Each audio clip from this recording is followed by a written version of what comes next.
Replit announced, I think it's called Agent 3, Mhm. is sort of their third iteration of agents. And I thought it'd be interesting, Stu, since I know you've had a lot of experience with it just this week, to just share your perspective there, sort of the good, the bad, and the ugly, and maybe talk a little bit about more about where we think we are in this sort of the year of the agent.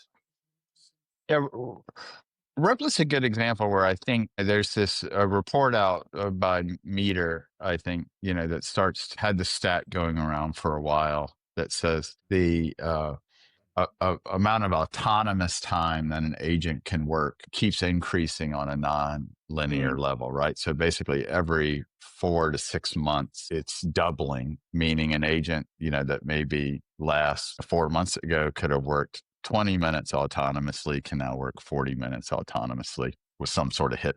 There's a very specific way it measures it. And I think this Replit thing is interesting. I was traveling yesterday and wanted to build a prototype to illustrate, where an idea of how I thought this technology could help be deployed on a process. And nearly all from my phone was using this Replit to build this prototype. And it actually did quite a good job all from my phone pretty quickly in doing that. And the insights there, actually, I think the coding agent that Replit is using is not is probably subpar to the state of the art that's out in the world today. It looks like it feels like it's probably like Claude Sonnet 4.0, versus, Claude 4.1 Opus T5.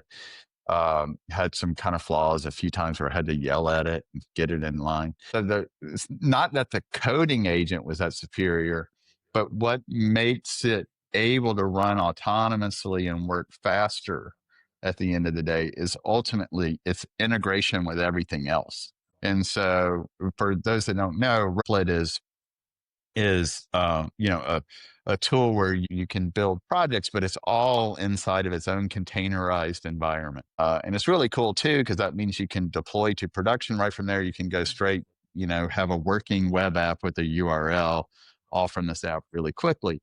But I think that fact that it's all kind of in a box and containerized has allowed them to do a much better job of training the models to use the various tools that are useful to help do these coding projects, as well as do testing. And one of the things this thing was doing really well was testing itself, so both back end and front end tasks. And you can see it pop up its browser and it's clicking around and it's trying to test everything and it's coming up with stuff from that. And so it was just much easier to move forward on things because of its tool integration being so well done. And it also can do things because it's all in one containerized package.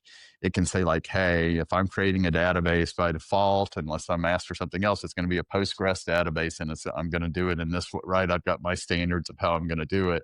It's not quite as the fact that it's a little more contained of a box right. lets them build these tools much better and pretty phenomenal. I mean, like what we're able to, and Do you I'd think this let it is go more? off for 30 minutes at a time, Yeah. and I'm not even checking in on the thing. And I come back and it's like, Yeah. wow, it did a lot in that 30 minutes. Just more of a, I don't know, vibe coder consumer thing, or are there implications for the large companies that we typically work with? No, I think there's definitely large company implications in this.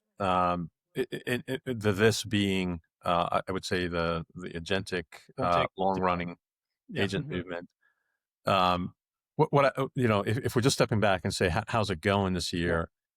I don't think it's lived up to the hype yet, because the hype was so hard to live up to, right? So the hype was, 50% of work, or, some crazy amount of stuff could get done by agents by year end. And now it looks like more like maybe, choose your task carefully and with enough specialized scaffolding and feedback loops. And Right. as Stu pointed out, it's a really critical thing for it to test, to be able to verify the work that it's doing against something, right? So if the work is verifiable, great. If the work is not easily verifiable, then you're back in human in the loop for clarification. So I'd say it's tantalizingly close. Like the things that go wrong seem to go wrong in ways that should be correctable. It's like, oh, I underspecified what I told it and it made some assumptions and went off, or it didn't get the nuance of something.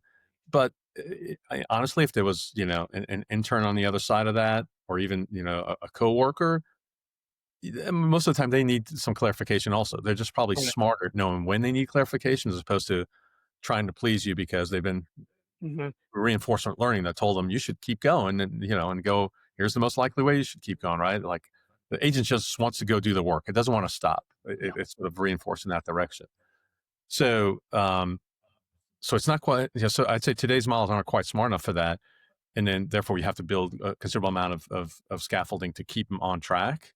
Um, so, net to me, it's the right direction. It's going to go there. It's just, it won't be in months. I think it'll be, short number of years as opposed to, short number of months that we'll get there. Yeah, I played with Replit a good deal and a bunch of the other agentic vibe coding platforms as well, where Replit in particular was pretty good at building most of the stuff. But you mentioned that it really wants to please you and just keep working.